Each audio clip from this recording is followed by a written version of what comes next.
Today we gather around this epistle lesson from Galatians chapter 5. One last time, we've been in the middle of this sermon series on the fruit of the Spirit, so hear these words again. The fruit of the Spirit is love, joy, peace, patience, kindness, generosity, faithfulness, gentleness, and self-control. Against such things there is no law. And now hear this lesson from the prophet Ezekiel from chapter 34. As for you, my flock, this is what the sovereign Lord says. I will judge between one sheep and another, between rams and goats. Is it not enough for you to feed on the good pasture? Must you also trample the rest of your pasture with your feet? Is it not enough for you to drink the clean water? Must you also muddy the rest with your feet? Must my flock feed on what you have trampled and drink what you have muddied with your feet? Therefore, this is what the sovereign Lord says to them. See, I myself will judge between the fat sheep and the lean sheep, because you shove with flank and shoulder, butting all the weak sheep with your horns until you have driven them away. I will save my flock, and they will no longer be plundered. I will judge between one sheep and another. I will place over them one shepherd, my servant David, and he will tend them. He will tend them and be their shepherd. I, the Lord, will be their God, and my servant David will be prince among them. I, the Lord, have spoken. I will make a covenant of peace with them and rid the land of savage beasts, so that they may live in the wilderness and sleep in the forests in safety. I will make them and the places surrounding my hill a blessing. I will send down showers in season, and there will be showers of blessing. The trees will yield fruit, and the ground will yield crops, and the people will be secure in their land. They will know that I am the Lord when I break the bars of their yoke and rescue them from the hands of those who enslaved them. They will no longer be plundered by the nations, nor will wild animals devour them. They will live in safety, and no one will make them afraid. I will provide for them land renowned for its crops, and they will no longer be victims of famine in the land or bear the scorn of nations. It is then that they will know that I, the Lord, their God, am with them, and that they, the Israelites, are my people, declares the sovereign Lord. You are my sheep, the sheep of my pasture, and I am your God, declares the sovereign Lord. Please pray with me. Holy God, may the words of my mouth and the meditations of all of our hearts be holy and acceptable to you, our rock and our Redeemer.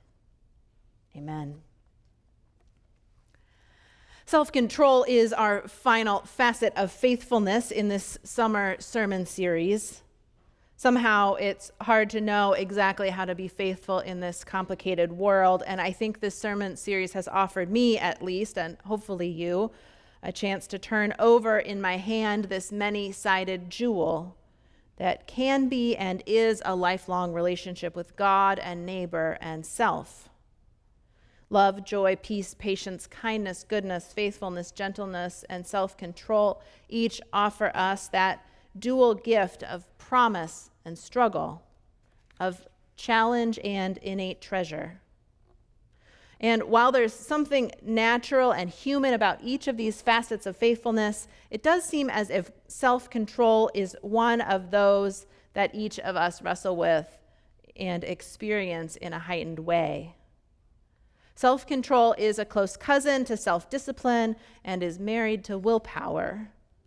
It's defined by that hyphen stuck there right in the middle, self and control. Partners in that internal personal struggle to do the good that we wish we could do. Our understandings of self-control are influenced by the ancients. Plato, Aristotle, Socrates, they understood self-control to be a virtue. So maybe it's no surprise that St. Paul would come to the same conclusion and put that on his list too. He spent his whole life swimming in the Greco-Roman worldview. In Greek philosophy, self-control is just good math. If you know something is going to cause more pleasure than pain, green light, go. If it will cause more pain than pleasure, red light, stop. No doubt about it. In order to control yourself, you need willpower, and there is a mental strain or a conscious effort required to resist temptation or master emotions. We talk about it now like this. We say, mind over matter. When there's a will, there's a way. Or as the Music Man says, use the think system. In 2010, research scientists published a 30-year study of the impact of self-control on individuals from childhood through to adulthood. And those with the highest measures of self-control had, and maybe this isn't surprising, better health as adults, lower obesity, fewer STDs, better financial stability, stable long-term relationships, and healthier teeth. It takes serious self-control to floss. In another recent study, researchers used a scale to measure self-control in young adults. Self-control was the only virtue that predicted a college student's grade point average better than a roll of the dice. Self-control was a better indicator of grades than your IQ or your ACT scores, probably because self-control was what caused students to show up for class when mom wasn't there to tell you to wake up, finish your homework, or spend more time on your coursework. And it's no different in the working world. This research showed that those with higher self-control had more empathy and could consider things from other people's perspective, were more emotionally stable, less prone to depression or eating disorders or drinking problems or anger or aggressive behavior. So self-control is looking pretty good right now, and we haven't even gotten to our spiritual lives yet. But first, a story. In 1971, on a day filled with thick fog, John Francis witnessed two oil tankers collide under the Golden Gate Bridge. Maybe you remember this happening. 500,000 gallons of oil spilled into the San Francisco Bay, and it wasn't the first oil spill or the last, but John Francis, filled with enough self-importance, as he later says, to believe that his actions might influence others, stopped riding in cars or motorized vehicles. And he started walking. He said, "I'm walking for the environment." But everyone was worried when they talked to him that he was really just trying to make them look bad. Californians knew about pollution in 1971, and John really thought that his actions could make a difference, that people would follow him. And so as he walked, John found himself in arguments with people.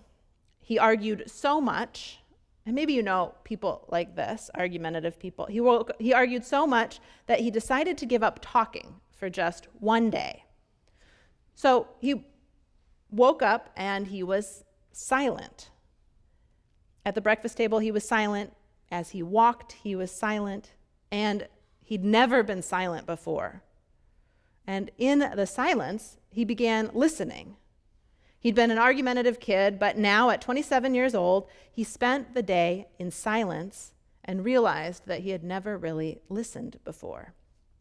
And so he decided to try it for one more day. He was learning.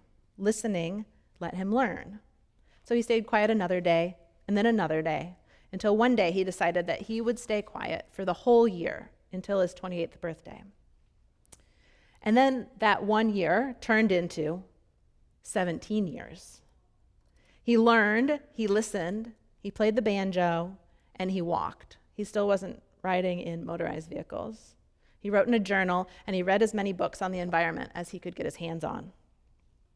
At one point, he decided he wanted to go to school, so he found a school in Oregon that taught about the environment, and he walked there from California.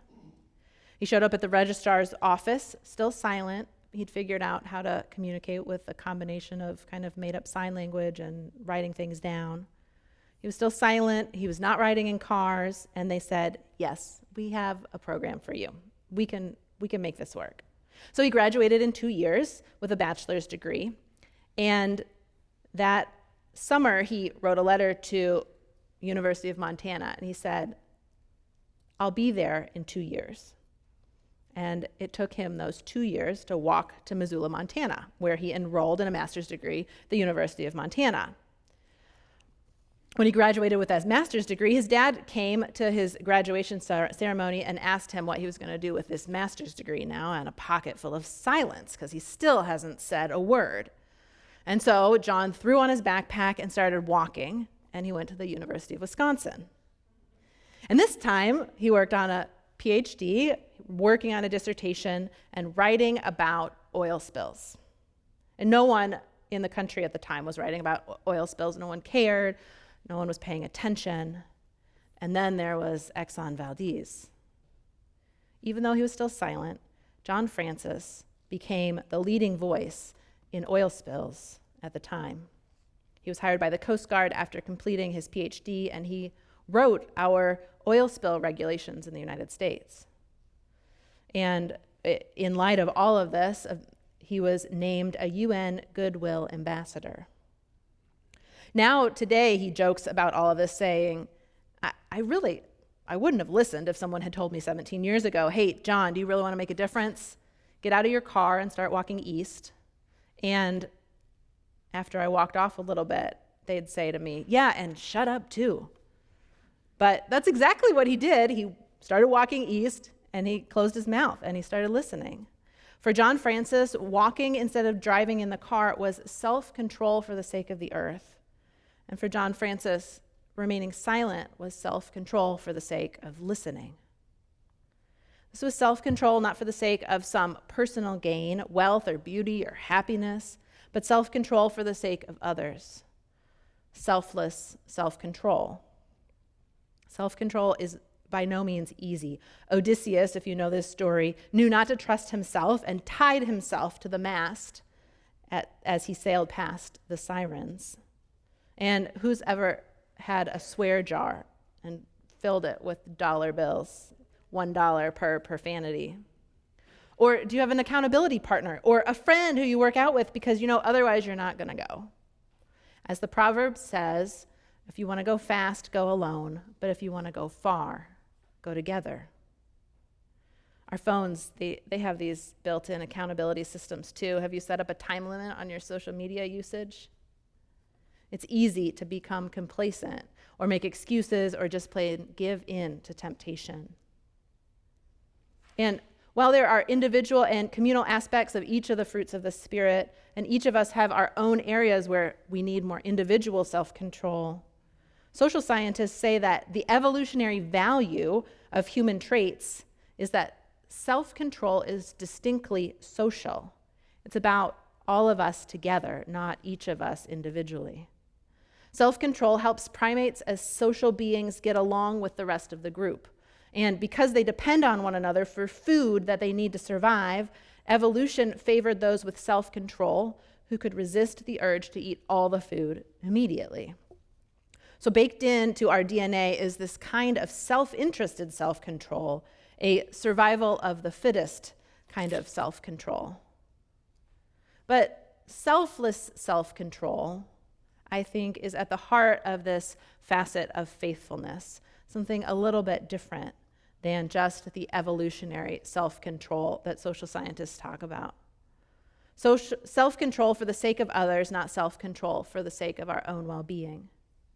If you were to do one of those read the Bible in 365 days programs, you would find that day after day, someone is asking us, a prophet, God, Jesus, someone is urging us to care for the widow, the stranger, the orphan. They're almost always tied together. The widow, the stranger, the orphan. In order to care for the widow and the stranger and the orphan, you have to put someone else first, and that takes selfless self-control. And it takes even more than selfless self-control to care for the widow and the stranger and the orphan and the earth, I might add, in an era of complete lack of self-control. For example, here's where I see this. I knew we'd reached peak oil, this point at which there's less oil on Earth to be drilled than there was when we began drilling. And I knew that we'd reached peak helium more than a decade ago. There's less helium now than when we first started collecting it. But I didn't know that it was possible to reach peak sand. We use sand to make glass, which I knew, and to make concrete, which makes sense. But we also use it to make silicon chips for our electronic devices. And now, according to some reports, our global lack of self-control in using this largely abundant, everywhere resource, sand, has caused violence because of the scarcity, such that there's a so-called sand mafia in India, organized crime that controls the construction industry's need for sand. Globally, we lack self-control. As a species, we think because we can design a way for us to have more, we should. More for us, though, means destruction of the creation God holds so dear. And probably it hurts the widow and the stranger and the orphan as well. For the sake of the earth, we lack self-control. Culturally, we lack paths to participate in communal, selfless self-control. So here's how I read this prophet Ezekiel today. Self-control is about leaving something for those who come after you. God asks the sheep, is it not enough for you to feed on the good pasture? Must you also trample on the rest of the pasture with your feet? And God asks the sheep, is it not enough for you to drink the clear water? Must you also muddy that water with your feet? Must my flock feed on what you have trampled and drink what you've muddied? These are life or death questions for those sheep who come after. Trampled pastures and muddied waters don't cut it. And it's preventable, God is saying. These are life and death questions of self-control in a world of indulgence. So often, the muddied waters, the trampled pastures, impact the least and the poor and the vulnerable more quickly than they impact the powerful and the wealthy and the fortunate. There's a reason why when we go on impact mission trips that we see kids scavenging in garbage piles in Guatemala, but not in the suburbs of Chicago. God's vision, instead, in Ezekiel, is one of love and joy and peace, one of care, one of love. John Francis, after 17 years of remaining silent, spoke for the first time, not just one-on-one with somebody, but in front of a huge audience of people on Earth Day in 1990.